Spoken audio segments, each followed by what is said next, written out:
देहरादून मसूरी मार्ग झड़ीपानी रोड पर पानी वाले बैंड के पास एक कार अनियंत्रित होकर गहरी खाई में गिर गई। कार में सवार 6 लोगों की मौत हो गई है। मृतकों में 4 युवक और 2 युवतियां हैं। दुर्घटना की सूचना मिलते ही Mussoorie police fire service SDRF की टीम मौके पर पहुंची और रेस्क्यू कार्य शुरू किया। कार समेत खाई में गिरी 2 युवतियों को खाई से रेस्क्यू करके 108 एम्बुलेंस के माध्यम से देहरादून हायर सेंटर भेजा गया, लेकिन उन्हें बचाया नहीं जा सका। 4 युवकों की मौके पर ही मौत हो गई थी। उनके शव खाई से निकालकर मसूरी उप जिला चिकित्सालय भेजे गए। बताया जा रहा है कि 4 युवक और 2 युवतियां देहरादून IMS कॉलेज में पढ़ाई करते थे।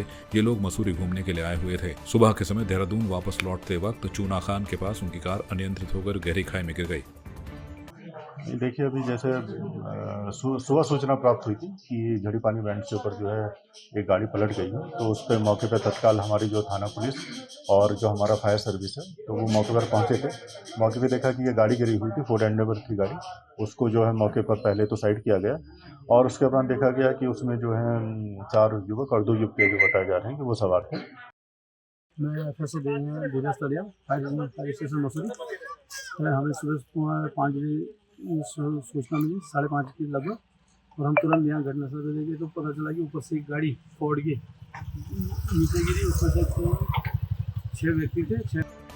लालकुआ के हल्दू चौड़ स्थित children's academy senior secondary school की छात्रा और लालकुआ प्रेस क्लब के अध्यक्ष BC भट्ट की होनहार बेटी आयुषी भट्ट ने इंटरमीडिएट में 95% अंक हासिल कर स्कूल टॉप करने के साथ ही जिले में दूसरा तो प्रदेश में 8वां स्थान पाकर क्षेत्र का मान बढ़ाया है। आयुषी भट्ट के पिता प्रेस क्लब अध्यक्ष हैं, जबकि मां गीता भट्ट समाचार पत्र की संपादक हैं। आयुषी भट्ट ने अपनी सफलता का श्रेय स्कूल के शिक्षकों सहित माता पिता को दिया है। आयुषी ने भविष्य को लेकर कहा है कि वो आगे चलकर UPSC के लिए पढ़ाई करेंगी। मैं आयुषी भट्ट, मेरे 12th में 95% मार्क्स आए हैं और मैं इसका श्रेय भगवान जी को, पेरेंट्स को, टीचर्स को, अपने फ्रेंड्स को, पूरी स्कूल को देना चाहूँगी। और मैं भविष्य में UPSC क्लियर करना चाहूँगी और अभी मेरा करेंट गोल DU यूनिवर्सिटी में जाना है। मैं सबसे पहले सभी को थैंक यू कहना चाहूँगी। सबका आशीर्वाद था, इसलिए आज मैं इस मुकाम में खड़ी हूँ। और मुख्यमंत्री जी को भी मैं बहुत बड़ा धन्यवाद देना चाहूँगी कि उन्होंने ऐसा कदम उठाया कि सबको आगे बधाई दी। देखिए, ये बहुत ही मेहनती लड़की है हमारी। लगभग 6-7 घंटा रोज़ाना ये पढ़ती थी नियमित रूप से। जब हम रात को सो जाते थे उसके बाद ही पढ़ने के लिए बैठती थी। हमें चिंता होती थी कि बहुत ज़्यादा पढ़ रही है। कई बार रात में हम लोग उठ के इसको सुलाते थे, तो बहुत ज़्यादा टेंशन था कि ज़्यादा पढ़ेगी कोई दिक्कत ना आ जाए। खाना कम खाने लगी थी तो बड़ा टेंशन बहुत ज़्यादा थी, लेकिन उसके सकारात्मक रिजल्ट आए। बहुत अच्छा इसने किया है। हमें बड़ा गर्व है अपनी बेटी पे और मैं विश्वास मुझे है कि ये आने वाला समय में भी ये ठीक ठाक पढ़ाई करके ठीक ठाक मुकाम हासिल करेगी। हाँ, तमाम जो है रक्षा राज्य मंत्री अजय भट्ट जी ने, मुख्यमंत्री पुष्कर सिंह धामी जी ने और सब हमारे क्षेत्रीय जो भी गणमान्य लोग हैं, हमारे पत्रकार साथी हैं, सब ने शुभकामनाएँ दी हैं। पत्रकारों के संगठनों ने यहाँ आकर बच्ची को बधाई दी, तो मैं सबका आभार व्यक्त करता हूँ। हाँ, दूसरा मेरा बेटा भी ट्विंस हैं। बेटे ने भी जो है इसके साथ में इंटर की परीक्षा फर्स्ट डिवीज़न से पास की है, लेकिन ये है कि मेरी बेटी का स्टेट में 8वां नंबर आया है, ज़िले में दूसरा है, तो इसने बहुत अच्छा अपना प्रदर्शन दिखाया है। मसूरी क्लिप कॉटेज क्षेत्र में हो रहे निर्माण कार्य की शिकायतों के बाद वन विभाग की चीफ कंजर्वेटर कहकशा नसीम ने क्षेत्र का निरीक्षण किया और विभाग की ओर से जारी अनापत्ति प्रमाण पत्र को निरस्त करते हुए मसूरी देहरादून विकास प्राधिकरण, नगर पालिका परिषद मसूरी और मसूरी वन प्रभाग को अपनी रिपोर्ट पेश करने के निर्देश और भूस्वामी को कार्य स्थगित करने के निर्देश दिए। क्लिप कॉटेज में लंबे समय से मार्ग के निर्माण का कार्य किया जा रहा था, जिसमें कई पेड़ों को क्षति पहुंचाने की शिकायतों के बाद चीफ कंजर्वेटिव की ओर से स्तरीय निरीक्षण किया गया और अपनी नाराजगी व्यक्त की गई।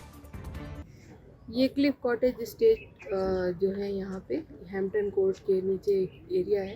ये डीम फॉरेस्ट स्टेट में इनलिस्टेड है।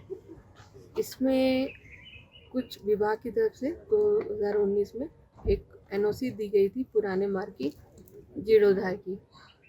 उस NOC पे कुछ पहले पेड़ कटे थे, जिसकी वजह से पेड़ कटने के बाद इस पूरे स्टेट में पेड़ों की नंबरिंग हुई थी और उसमें इन लोगों के ऊपर जुर्माना और बाकी केस इशू करके उनके ऊपर जुर्माना बाकी कार्रवाई वैधानिक की गई थी। अब ये नए तरीके से फिर से इनका कंस्ट्रक्शन 19 के बाद से 2-3 साल के बाद से इनका फिर से शुरू हुआ, जिसमें जब यहाँ पे मैं आई यहाँ पे इंस्पेक्शन के लिए, तो देखा मैंने कि बहुत ज़्यादा पेड़ों की को क्षति कहीं कहीं पर ज़्यादा ही पहुँचाई गई है। पुश्ते भी बहुत ज़्यादा लगाए गए हैं जो कि एक नए रोड की कंस्ट्रक्शन को इंगित करते हैं। पूरी तरह से पूरा सर्वेक्षण करने के बाद रोडों की नपाई वगैरह कर ली गई है। जो रिपोर्ट बनेगी फिर उसके हिसाब से जैसे जो इनका फॉरेस्ट की तरफ से जो होगा उसका जुर्माना जो होगा या जो वैधानिक कार्रवाई होगी वो होगी, प्लस जो बाकी विभाग है जैसे MDDA है और जो यहाँ का नगर पालिका है वो सारे लोग अपनी अपनी कार्रवाई अपने स्तर से उनको करने के लिए भी फॉरेस्ट डिपार्टमेंट लिखेगा उन्हें।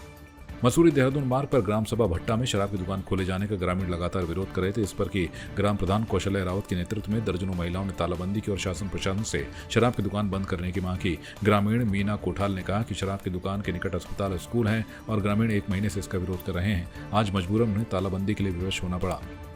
हमें जानकारी मिली कि ये दुकान यहाँ पे खुल रही है, तो मैंने एसडीएम साहब से बात करी।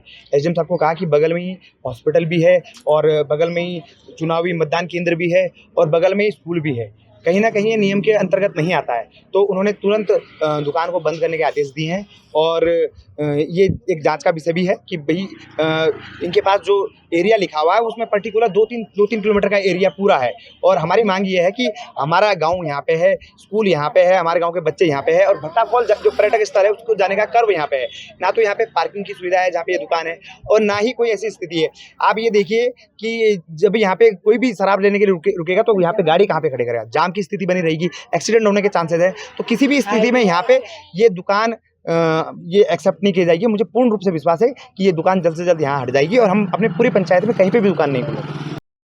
तो हमारी फिलहाल दुकान बंद करने की है। अभी प्रधान जी के द्वारा हमने ये दुकान बंद कर दी है, लेकिन मुझे प्रशासन से ये कहना है कि वैसे तो हम जो छोटे मोटे घर बनाते हैं या थोड़ा रेस्टोरेंट बनाते हैं तो उसके लिए तो सारे विभाग खड़े हो जाते हैं, PWD आ जाती है, जंगल आ जाता, सभी ऑफिसर लोग वहाँ आ जाते हैं। लेकिन आज ये इतने सरेआम ये दारू का ठेका खुला हुआ है, उसके लिए कोई भी अधिकारी यहाँ आने को तैयार नहीं है। और अब यहीं पर हमारे 50 मीटर दूरी पे हमारा यहाँ स्कूल है, हॉस्पिटल है, हमारे बच्चे यहीं से स्कूल जाते हैं। उन पे क्या असर पड़ेगा? सरकार ने खुद ये आदेश दिए हुए हैं कि 100 मीटर की दूरी पर स्कूल हॉस्पिटल नहीं होना चाहिए, उसके दायरे पे दुकान नहीं खुलेगी, फिर भी यहाँ पे दुकान खोली जा रही है। तो ये सारी कमी प्रशासन की मानती हूँ मैं, है ना, क्योंकि ऐसा काम हमारी वैसे तो हम अपनी पंचायत में होने ही नहीं देंगे। और हमारा यहाँ पे गाँव का इलाका है, आबादी क्षेत्र है, सारे गाँव के लोग हैं सर, और यहाँ पे नहीं होना चाहिए ऐसा काम।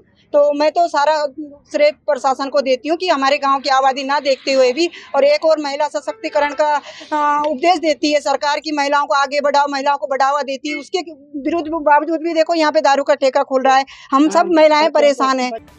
वनाग्नि की बढ़ती घटनाओं के बीच मुख्यमंत्री पुष्कर सिंह धामी ने अहम बैठक की। मुख्यमंत्री दिल्ली से ही VC पर जुड़े। उन्होंने वन विभाग की कार्य योजना की समीक्षा की। देहरादून सचिवालय में शासन के आला अधिकारी इस बैठक में मौजूद रहे। मुख्यमंत्री धामी ने अधिकारियों को जरूरी दिशा निर्देश दिए। उत्तराखंड में शुक्रवार को जंगलों की आग और भड़क गई। 24 घंटे के भीतर वनाग्नि की 64 घटनाएं सामने आई हैं। वहीं सोमेश्वर के स्यूनराकोट के जंगल में लगी आग 2 नेपाली परिवारों पर भारी पड़ी है। जंगल की आग की चपेट में आने से एक श्रमिक की बृहस्पतिवार को मौके पर ही मौत हो गई थी। आपकी इस पर क्या राय है, हमें कमेंट कर जरूर बताएं।